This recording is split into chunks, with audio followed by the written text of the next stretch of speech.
जयंती आपल्याला आज इथे साजरी करायची आहे। तर मी मान्यवरांना विनंती करतो आपण व्यासपीठाकडे यावं। गोविंदराव पाटील चेअरमन, माजी चेअरमन गोविंदराव पाटील, पोलीस पाटील आनंदराव पाटील, पेंटेवाड साहेब, रघुनाथरावजी कमटेवाड, उत्तमरावजी शेळगाळे, गोविंदरावजी शेळगाळे, शिवराज भालके यांना विनंती करतो की आपण प्रतिमेची पूजा करण्यासाठी समोर यावं। बालाजी पाटील जाधव या लोक समोर या।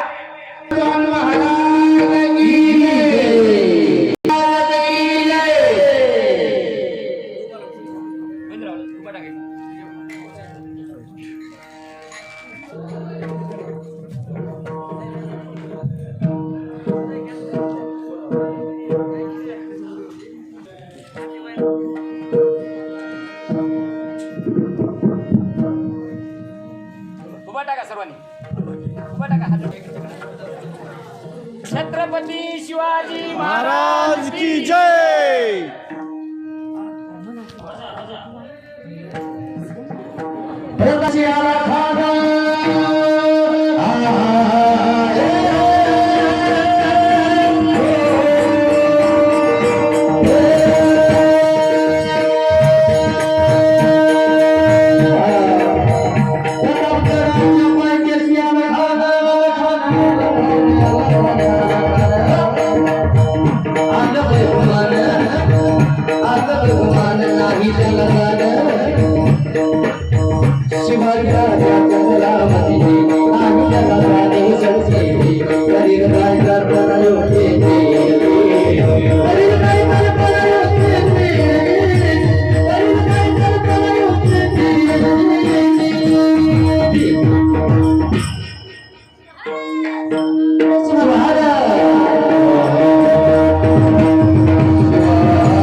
प्रेरणादायक भूमी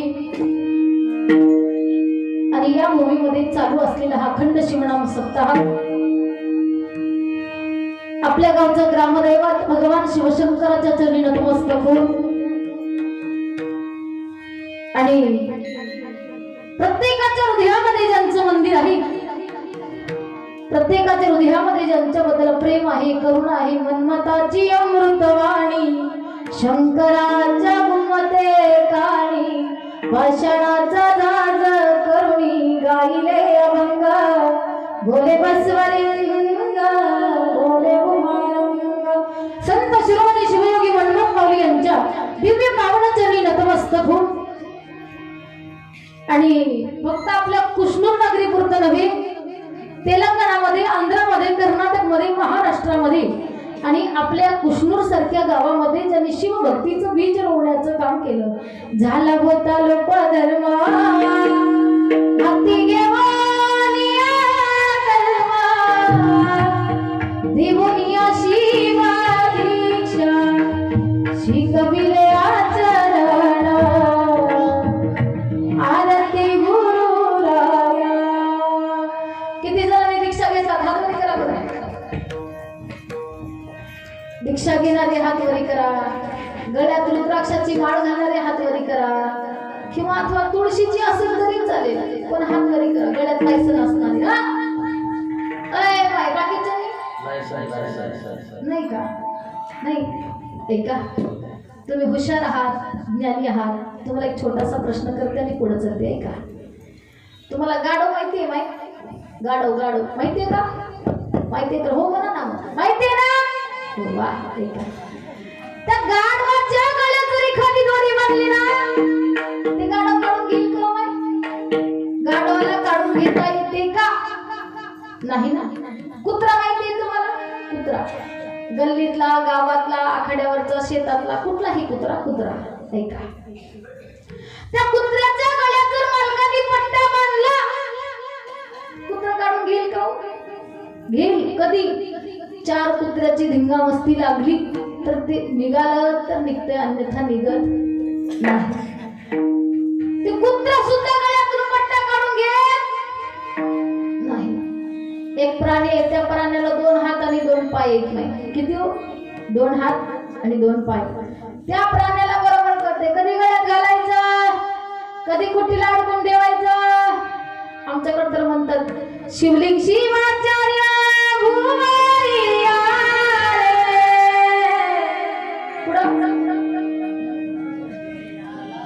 माझ्या देहाला लिंग बांधे, माझ्या देहाला लिंग बांधे. आम्ही बांधलेला लिंग काढून गळ्यात कुठीला अडकून ठेवतो. अशी अवस्था आहे आमची. आणि पुन्हा म्हणायचं माझ्या देहाला लिंग बांधे. राष्ट्रसंतांनी तुमच्या आमच्यासाठी एवढंच नाही केलं. तेलंगणामध्ये, आंध्रामध्ये, कर्नाटकमध्ये, महाराष्ट्रामध्ये शिवभक्तीचं बीज रोवलं. गुरुराज माऊली, गुरुराज माऊली,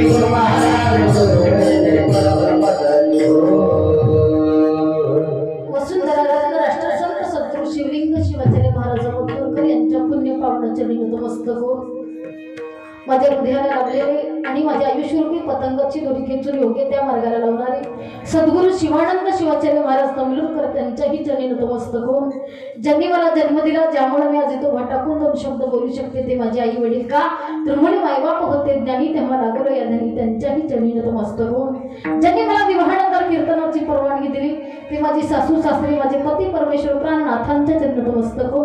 ज्यांनी मला सेवेची संधी दिली. या सप्ताह कमिटीतील सर्व संयोजक आयोजक मंडळी असतील, आपल्या कीर्तन रूपी सेवेला ज्यांची सुंदर अशी साथ आहे ते आमचे पेटी मास्तर आप्पा असतील, तसेच आमचे लहू भैया असतील, आमचे ज्ञानेश्वर भैया असतील, तसेच ज्यांच्या कंठांत सरस्वती नाते शिवा राष्ट्रीय भूषण पुरस्कार प्राप्त जनार्दन भाऊ बेलरेकर असतील, सकाराम भैया असतील, तसेच आमचे चौदार काका असतील आणि सगळ्यात महत्त्वाचं विशिष्ट म्हणजे आमचे सिस्टीमवाले भैया. तुमचं कोणाचं नाव नाही घेतलं तरी चालेल, पण आमच्या सिस्टीमवाल्या भैयाचं नाव घेणं महत्त्वाचं आहे. एका गावाला मी कीर्तनाला गेले आणि कीर्तनाला चालू केले. असं चालू करणार कसं भैया पटपट पटपट त्याने पिना उपसून बाजूला ठेवला. ते म्हणे ताई तुम्ही सगळ्याच मनोगत केला. मी जरा बघा म्हणलं पिन काढल्यावर कसं होतंय ते. त्यांच्याही चरणी नतमस्तक हो. माझ्या महेश्वरी मूर्ती तुम्ही श्रोते मंडळी तुम्हा सर्वांच्या चरणी नतमस्तक हो. मी माझ्या कीर्तन रूपी सेवेला सुरुवात करते. नमस्कार माझा श्रोते लहान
मी माझे कीर्तन रूपी सेवेला सुरुवात करते. अखंड शिवनाम सप्ताह नामयज्ञ सोहळा वर्ष 36वे आणि 36व्या वर्षातील आजचा हा महिला मंडळ गावात परगावची तुम्ही गावात परगावची बोला गडगड बोला कुठले गावातलेच ना आजी माझी कितवा दिवस आहे आजचा हे बघा मला ऐकायला कानाला कमी येते जोरात बोला कितवा दिवस चौथ्या दिवसाची कीर्तनरूपी सेवा यांनी माझ्याकडे दिलेली आहे. कीर्तनरूपी सेवेसाठी निवडलेला अभंग संत श्री वैराग्य मूर्ती संप्रदायाचं भूषण जेणेकरून कुठेही आपल्या वीरशैव संप्रदायामध्ये संप्रदायाची सांगता होत असताना सांगतेचा अभंग म्हणजे या संतांचा काय लक्ष्मण म्हणे या हो जन्म मृत्यू चुकवा असे संत श्री लक्ष्मण महाराजांचा चार चरणांचा त्यांच्या जीवनातील संसारिक आणि परमार्थिक अनुभव प्रकरणातील असा अभंग आहे. शिवहाय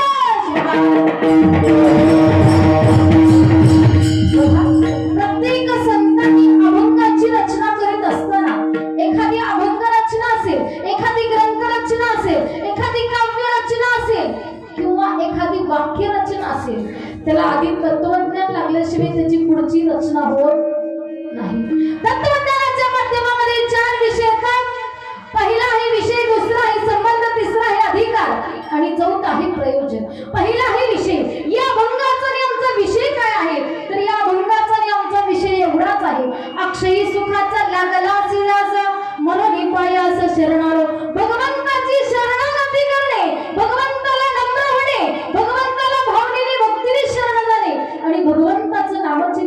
नाही हे आमचा निवडणुकाचा विषय आहे. शिवाय संबंध संत सांगतात या अभंगाचा आणि आमचा संबंध काय आहे, तर या अभंगाचा आणि आमचा संबंध एवढाच आहे. एकमेव भगवंताला शरण जाऊन त्या अभंगामध्ये संतांनी सांगितलेलं की जीवाचं शिव केलं पाहिजे. जीवाचा आणि शिवाचा म्हणजे या अभंगाचा आणि आपला संबंध आहे. शिवाय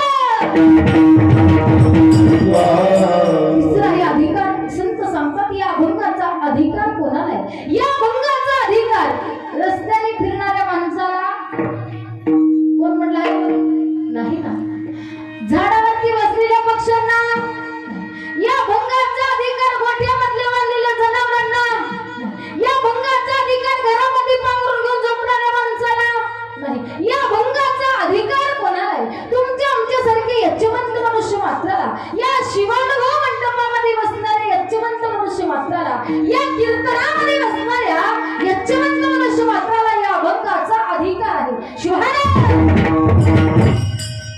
चौथा आहे प्रयोजन. संत सांगतात या अभंगाचं आणि आमचं प्रयोजन म्हणजे काय.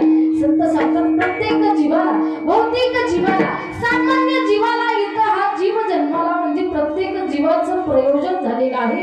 प्रयोजन झाल्या जीवनाचं स्वहित गाठण्यासाठी, प्रयोजन झाल्या जीवनाचं सार्थक प्राप्त करण्यासाठी मनुष्याला जन्मण्यापासून मरेपर्यंत करावं काय लागतं, संतांनी अभंगाच्या माध्यमातून सांगण्याचं काम केलेलं आहे. शिवाय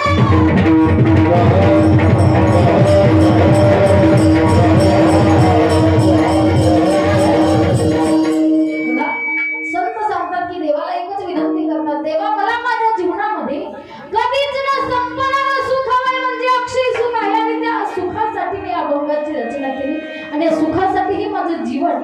संतांनी सांगितलं की हा जीवन माझं सगळं परमार्थामध्येच शेवटी निघावा म्हणून तुझ्या पायाशी मी शरण आलेलं आहे. ऐका आधी संत श्री लक्ष्मण महाराज आधी हे कोण आपण नीट लक्ष देऊन ऐकूया. संत श्री लक्ष्मण महाराज म्हणजे कोण, संत श्री लक्ष्मण महाराजांना अधिकार का प्राप्त झाला, संत श्री लक्ष्मण महाराजांचा संसार कसा होता हे आपल्याला अभंगाच्या माध्यमातून बघायचं आहे. शिवाय संत श्री लक्ष्मण महाराज सांगतात की बाबा रे की जीवन जगत असताना प्रत्येक मनुष्याला सुखाची गरज असते आणि ते सुख बघत असताना माणसाला नेमकं परमार्थिक सुख बघितलं पाहिजे का संसारिक सुख बघितलं पाहिजे, संतांनी अभंगाच्या माध्यमातून सांगण्याचं काम केलेलं आहे. ऐका संत श्री लक्ष्मण महाराज म्हणजे कोण आधी पण जाणून घेऊ. ऐका प्रेमाचा मळा, प्रेमाचा मळा दहीचा जिव्हाळा, प्रेमाचा मळा दहीचा जिव्हाळा चैतन्याची चित्तकळा म्हणजे संत श्री लक्ष्मण महाराज. शिवाय आज आम्हाला आमच्या घरात झोपण्यासाठी सगळ्या काही वस्तू आहेत, जेवण्यासाठी आहे, पोट भरण्यासाठी आहे आणि निवारा सुद्धा प्रत्येक मनुष्याला अपेक्षेच्या पलीकडे आहे. बरोबर. ऐका संत श्री लक्ष्मण महाराजांचा संसार कसा होता. ऐका जेवायला त्यांच्यासाठी नेमकं ताट तरी कसं होतं तेही ऐका. आज एक काळ होता, तुमच्याकडे कसं आहे मला माहिती नाही, आमच्याकडं पळसाच्या पानाच्या पत्रवाड्या होत्या त्याच्यावर जेवायचं होतं. असा एक काळ होता, तेही गेला. खापराचे आले ताट, तेही गेलं. लोखंड आलं, जर्मन गेलं, पितळ आलं, स्टील आलं. तुम्हाला खरं सांगू का असे काही काही लोक आहेत सध्या की ते चांदीच्या ताटात सुद्धा सध्या जेवण करतात. अशी काही लोक आहेत पण ते चांदीच्या ताटात जेवून सुद्धा समाधान नाही.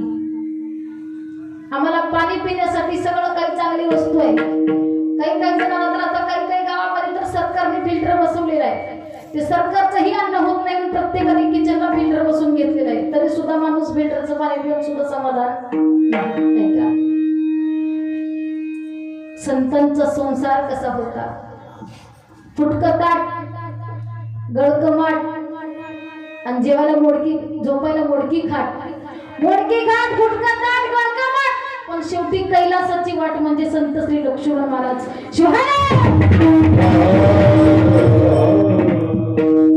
आज आपल्याला गावात कितीही मान भेटला, मान मान तर अजून माणसाला वाटते माझा मान ही दुसऱ्याला भेटू नाही, माझ्या एवढा भारी गावात व्यक्ती कोणी असू नाही, तरी सुद्धा माणूस समाधान नाही.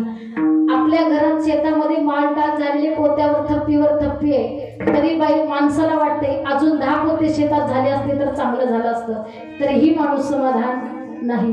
जेवायला पंचपक्वान्न भेटतंय तरी सुद्धा माणूस नेमकं कसं पचवावं याच्यात परेशान आहे. ऐका संतांचं कसं होतं, पोटात नाही आण, पोटात नाही आण, घरात नाही राहत आणि गावात नाही मान, पण चित्तात मात्र समाधान म्हणजे संत श्री लक्ष्मण महाराज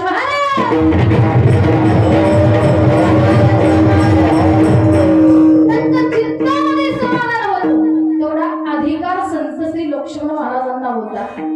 तेवढा अधिकार प्राप्त करून घेण्यासाठी संतांनी तेवढं वैराग्य प्राप्त केलेलं होतं आणि ते आपल्याला करायचंय. संत श्री लक्ष्मण महाराजांनी त्यांचा जीवनाचा प्रवास चालू केला तेव्हा संसार करत असताना त्याला एक दिवस दुःख आलं संसारात आणि तिथं देवाला बसून विनंती केली सिद्धेश्वराला, हे सिद्धेश्वरा तुला एक माझी विनंती आहे. कसली विनंती? म्हणजे पुरे पुरे हा संसार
जगाकरिता अर्जव, जगाकरिता अर्जव.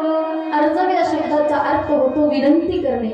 मी जगासाठी तुला विनंती करून सांगतो का माझ्या जीवनामध्ये मला तुला सांगतो फार दुखावला जीवा.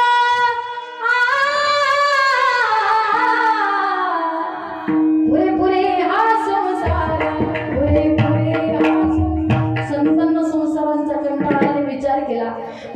आपल्या अष्टीमध्ये राहून काही उपयोगाचं नाही. आपलं भलं कुठं होणारे म्हणले साखर खेरड्याला जावं आणि साखर खेरड्याला जाऊन प्रसिद्ध गुरुमाऊलीच्या मठामध्ये प्रवेश केला आणि जसं त्यांनी मठामध्ये प्रवेश केला तसं त्या मठाची तरी येण्याच्या 2 मिनिट अगोदर तिथून गुरुमाऊली रवाना झाली आणि मठातल्या सेवेकरीला विचारले महाराज कुठं गेले? ते म्हणले ते भक्त मंडळींच्या घरी निघून गेले. तुम्हाला एक गोष्ट विचारू ऐका. इथून तुम्ही कपिलधारला जर गेलात यात्रेमध्ये कार्तिक पौर्णिमेला दर्शनासाठी किती वेळ थांबता माहिती लाईन मध्ये? 2 तास 3 तास. काशीला गेलात 8 तास 9 तास. पंढरपूरला गेलात तर 10 तास. तेवढी 7 मध्ये फिरायला. बरोबर आहे. तरी सुद्धा माणसाला वाटतंय कधी येईल कधी येईल देव कधी येईल कधी येईल. माणूस समाधान लाईन मध्ये थांबत नाही. संत श्री लक्ष्मण महाराजांनी मठामध्ये 1 दिवस नाही 2 दिवस नाही 12 वर्ष थांबून वाट पाहिली. 12 वर्ष गुरुमाऊलीची मठातच बसले गुरुमाऊलीच्या दर्शनासाठी. मग गुरुमाऊली 12 वर्षाच्या नंतर परत मठामध्ये आले ना गुरुमाऊलीच्या जवळ गेले आणि नतमस्तक होऊन तिथं गुरुमाऊलीला सांगितलं अभंगाच्या पहिल्या चरणात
आलो.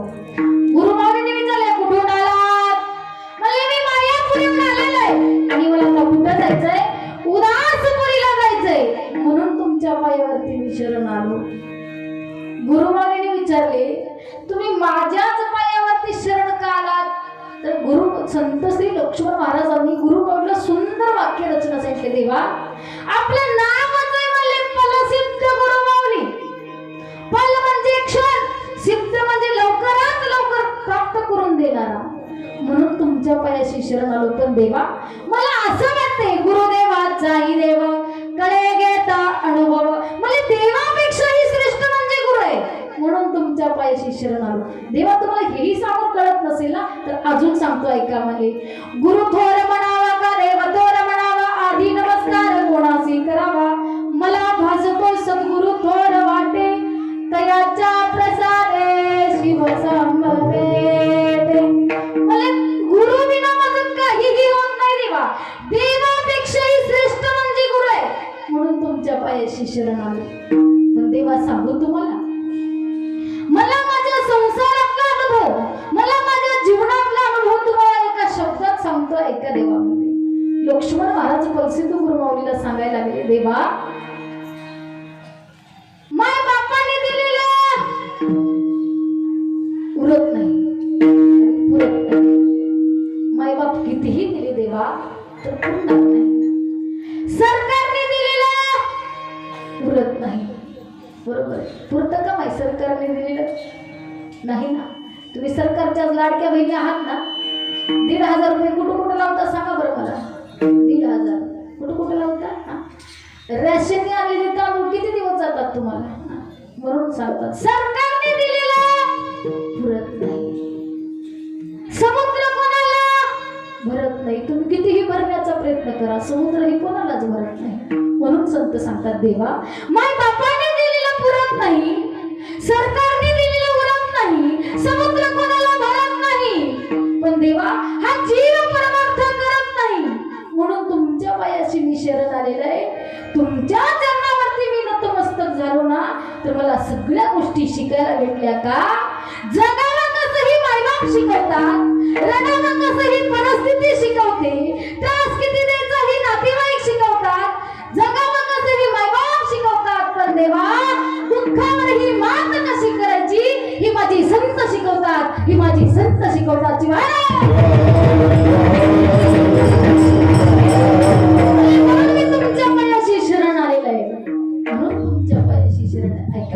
शरण येण्यासाठी आधी आपल्याकडे पात्रता पाहिजे. माय पात्रता. तुम्ही त्या भगवान शंकराच्या मंदिरात गेलात आणि मंदिराचं जर देवाला तुमचं कितीही घरानं सांगितलं तर देव तुमचं ऐकणार नाही का?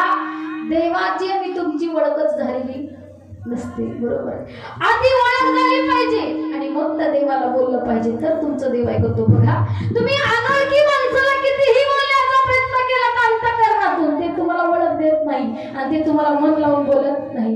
पण ज्या माणसाला तुम्ही जीव लावला, ज्या माणसाला तुम्ही मनातून मानला, त्या माणसाला जर तुम्ही बोललात, ते माणूस बरोबर तुमच्याशी बोलत, बरोबर. त्यासाठी आधी तुमची आणि देवाची ओळख पाहिजे. ओळख ऐका, तुम्हाला असं समजत नसेल तर सोपं करून सांगते. ऐका, मी जर समजा इथून कुसनूर वरून चालले, समजते ना तुम्हाला, आणि जाता जाता जर माझी गाडी बंद पडली, तुमचं नाव काय? धोंडोबा पाटील, माझी गाडी बंद पडली, मला एक 10,000 रुपये द्याल का? देतात तुम्ही? अजिबात देणार नाही, त्यांची माझी ओळखच नाही ना, बरोबर आहे. आता ऐका, तुम्ही सध्या कुठे बसला? तो कुठं? कीर्तनात. कोणाच्या कीर्तन? कोणाचं आहे आज? कीर्तिताईचं आहे. कीर्तिताईचं कीर्तन आहे, तुम्हाला माहिती आहे मी कीर्तिताई आहे. आमच्या धोंडोबा पाटलाला सुद्धा माहिती आहे मी कीर्तिताई आहे. तुमची माझी चांगली पक्की ओळख झाली. जाता जाता आता लगेच गाडी बंद पडली आणि जर मी म्हणते धोंडोबा पाटील मला एक 10,000 पाहिजे, देचाल का? ते नक्की देतील का? त्यांची माझी आता ओळख झालेली आहे, बरोबर. तसं त्या देवाची तुमची आधी ओळख पाहिजे, तेवढी पात्रता तुमच्याकडे पाहिजे, तेवढा अधिकार तुमच्याकडे पाहिजे, तर तुम्ही त्या देवाला बोलू शकता, अन्यथा बोलू शकत नाही. त्यासाठी संत सांगतात त्या देवाला बोलण्यासाठी आपला भाव शुद्ध असला पाहिजे. असे शुद्ध, असे शुद्ध, असे शुद्ध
शुद्ध नसेल त्याला देव भेटणारा नाही. त्यासाठी संत सांगतात त्या देवाला शरण जाण्याआधी तेवढा आपल्याकडे अधिकार पाहिजे. अधिकार प्राप्त करून घेण्यासाठी तुमच्या आमच्यामधले विकार बाजूला केलं पाहिजे. काम क्रोध मद मत्सर दंभ अहंकार या विकारांना बाहेर काढलं पाहिजे आणि मग त्या परमार्थ केला पाहिजे. तर तिथं कुठंतरी त्या देवाची आपली ओळख होते आणि त्या देवाला आपली भावना समजते. त्या देवाला शरणागती केलेली आपल्याला प्राप्त होते. अन्यथा होत नाही. उगम म्हणे नाही भाव म्हणे देवा मला असंही पावत नाही. तुमच्यामध्ये जर असं असेल माझ्या एवढं भारी कोणीच नाही, मला जी चांगलं जमते ती इतरांना जमू, असेही काही लोक असतात. तुम्हाला चिमणी माहिती का हो? चिमणी चिमणी चिमणी माहिती असणारे हातवारी करावं. चिमणी माझी ते चिमणी नाही हो. चिमणी तुम्हाला माहिती नसेल तर सांगते का. ए जी कावळ्याच्या सोबत उडते ना, कावळ्यासोबत ती चिमणी. आमच्या इकडं रॉकेल टाकून लावतात ना, त्याला सुद्धा चिमणी म्हणतात. तुमच्याकडे काय म्हणतात? चिमणीच म्हणतात ना. ती दुसरी चिमणी. आणि एक पिठाची चिमणी लग्नात देतात ती. चिमणीचे 3 प्रकार आहेत. आपल्याला प्रश्न आहे जी कावळ्याच्या सोबत उडते ना त्या चिमणीचा. एक चिमणी मिठाची असते आणि एक चिमणी साखरेची असते. म्हणजे काय, एका चिमणीला मीठच खाण्याचा छंद असतो आणि एका चिमणीला साखरच खाण्याचा छंद असतो. एक दिवस असं झालं, ती मिठाची चिमणी साखरेच्या चिमणीकडे गेली आणि साखरेच्या चिमणीचं सगळं काही कौतुक पाहिले आणि कौतुक बघून तिने विचारलं, अगं चिमणी ताई जरा ऐक ना. मला काय ग? हे बघ तू किती गोड हसतेस, तू किती गोड दिसतेस, तू किती गोड बोलतेस का ग? तेव्हा ती चिमणीने ऐकून ऐकल्यासारखं केले आणि गप्पच बसली. मी तुम्हाला आता सांगितले माझ्या एवढं भारी कोणी, असा अहंकार त्या चिमणीला आला.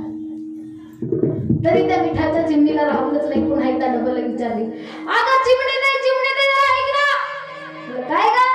हे बघ तू किती गोड हसतेस, तू किती गोड दिसतेस, तू किती गोड बोलतेस का ग? तेव्हा त्या चिमणीने सांगितलं, अगं वेडे जरा ऐक ना, मी रोज साखर खाते ना गोड दिसते, मी रोज साखर खाते ना म्हणून मी गोड बोलते, मी रोज साखर खाते ना गोड हसते. तिने विचारलं, मला गोड व्हायचं असेल तर मी काय करू? तिने सांगितलं, तुला गोड व्हायचंय ना तर तू पण एक काम कर, तू सुद्धा साखर खा, तू सुद्धा गोड झाल्याशिवाय राहत नाही. तिने विचारली, ती साखर कुठं भेटते? तिने सांगितले, इथून घुंगराळा जा, घुंगराळ येऊन पुढे देगाव फाटा जा, तिथून पुढे नायगाव जा, तिथून पुढे नरसी जा आणि तिथं शंकरनगर धुकट्याला मोठा साखर कारखाना आहे. साखर कारखान्यावर तिथं मोठा साखरेचा डोंगर आहे म्हणजे डोंगर, तिथं जाऊन तो साखर खा.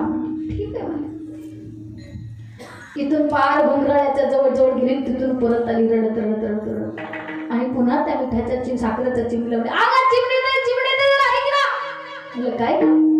हे बघ मी साखर खाण्यासाठी गेले खरं आहे का, पण ती साखर कोणत्या बाजूने खावी लागते मला हेही सांग. त्या साखरेच्या चिमणीने सांगितलं, अगं वेडे तू अलीकडून खा, पलीकडून खा, खालून खा, वरून खा, चहू बाजूने साखर खा, तुला ती साखर गोडच लागणार. ठीक आहे म्हणजे पळत पळत पळत पळत गेली, साखरेच्या डोंगराजवळ जाऊन बसली, साखर खायला चालू केली. अलीकडून खाल्ली, पलीकडून खाल्ली, खालून खाल्ली, वरून खाल्ली, चहू बाजूने साखर खाल्ली, पण तिला काही ती साखर गोडच लागणार. पुन्हा रडत रडत रडत रडत त्या साखरेच्या चिमणीकडे आली आणि साखरेच्या चिमणीला येऊन सांगितलं, अगं चिमणी दे ऐक ना. तुला काय ग?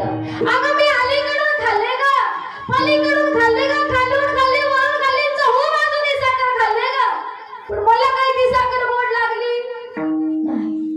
त्या साखरेच्या चिमणीने मिठाच्या चिमणीला समजून सांगितले, अगं वेडे जरा ऐक म्हणजे, तुझ्या जे तोंडामध्ये ठेवलेला मोठा मिठाचा खडा आहे ना, ते खडा काढून आधी बाहेर फेक आणि मग साखर खा, तुला ती साखर गोड लागेल. शिवाय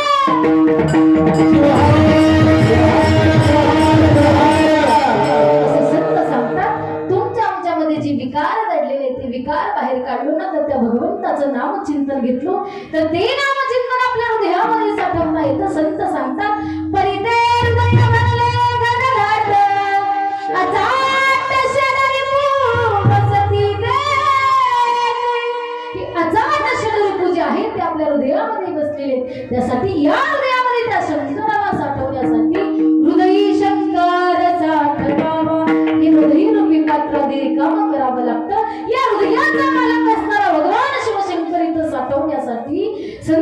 सांगतात की ते भगवंताला शरण केलं पाहिजे. अभंगाच्या शरणागत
संसाराची भीती वाटते म्हणून तुमच्या पायाशी मी शरण आलेले आहे.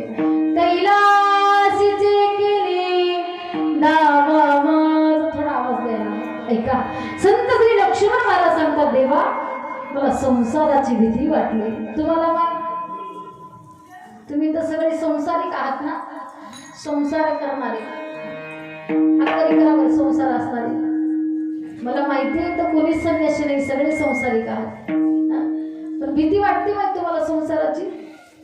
अय महिला मंडळ, तिकडे पुरुष मंडळ, तुम्ही पण संसारिक आहात. भीती कोणाला वाटते? नाही ऐका. संत सांगतात की हा संसार दुःखाचाही आहे आणि सुखाचाही आहे. माणसाने संसार करत असताना कधी सुख कधी दुःख, कधी सुख कधी दुःख हे मानलं पाहिजे. बरोबर आहे. तुम्हाला इथे भुईमुगाच्या शेंगा माहितीत का? माहिती भुईमुगाच्या शेंगा अय माहिती त्या शेंगाचा कोणता भाग खावा लागतो? भुईमुगाच्या शेंगाचा कोणता भाग खायचा? वरचा भाग खायचा आणि मधला भाग टाकायचा. खरंय? बोला तुम्ही बोलत चला गडी, असं शांत नाही बसायचं. कीर्तनात माणसाने कसं बसावं सांगू तुम्हाला. एकदम टवटवीत बसलं पाहिजे. कीर्तनकारांनी प्रश्न विचारला ना ते हसत मुखाने देता आला पाहिजे आणि सगळ्यांनी देता आला पाहिजे. एवढं टवटवीत बसलं पाहिजे. ऐका, 1 मिनिट मी माझं कीर्तन आदर उचलून बाजूला ठेवते आणि तुम्हाला आधी विषय सांगते. कीर्तनात माणसाने कसं बसलं पाहिजे. ऐका, कीर्तनाचा विषय सोडून द्या, पुन्हा परत तिथेच होतो आपण. वीर भगतसिंग तुम्हाला माहितीत का? वीर भगतसिंग ऐका. वीर भगतसिंग दंडबैठका काढत होते आणि दंडबैठका काढत असताना तेवढ्यामध्ये येतो एक शिपाई येतो आणि वीर भगतसिंगाला म्हणतो, वीर भगतसिंग तुम्हाला माहिती नाही का उद्या तुम्हाला फासावर जायचं आहे आणि तुम्ही आज दंडबैठका काढता? तेव्हा भगतसिंगांनी स्मित हास्य देऊन हसले आणि त्या शिपाईला सांगितले, अरे शिपाई ऐक, इथं बस माझ्या बाजूला, तुला एक गोष्ट सांगतो. शिपायाला बाजूला बसून घेतले आणि शिपायाला सांगितले, हे बघ मी एकदम लहान होतो, लहान मी लहान असताना माझी आई मला कामे सांगायची. माझी आई देवपूजेला बसायची आणि मला सांगायची, बघाची अरे जा तिथली फुलाने घे आणि आपल्या बागेमध्ये जशी फुलं असतील तशी फुलं घरी घेऊन ये. मी ती फुलाने घ्यायचो आणि आमच्या बागेमध्ये जायचो. जशी कशी फुलं असतील ना तशी फुलं सगळी फुलं घेऊन मी माझ्या आईच्या हातात आणून द्यायचो. माझी आई देवपूजा करत असायची.